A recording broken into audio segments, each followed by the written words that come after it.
I've opened the undercover horticultural exhibition today, and my statement was about the challenges that the horticultural sector meets and how we can deal with it. Let me give a few examples of the challenges: the rising costs of inputs, the scarcity of water, the level of education and training and skills development that is needed. I think the horticultural sector has a great future in South Africa, but you need to address these challenges.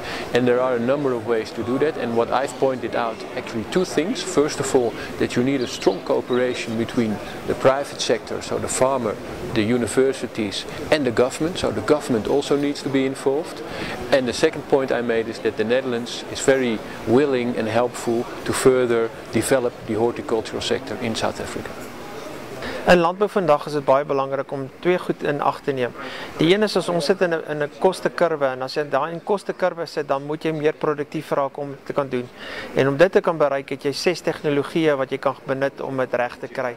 Onthou net, jy het geen beheer oor prys nie. So wat jy moet doen is jy moet jou volume verhoog en jou produksiekoste verlaag. Die hele ding rondom die organies is dat ek glo nie die customers verstaan waaroor organies gaan nie, en hulle is nie bereid om meer daarvoor te betaal nie, want in die eerste plek het hulle vir ons gesê dat dit is die regte ding om te doen van die begin af, so hoekom moet daar 'n premie op die produk wees?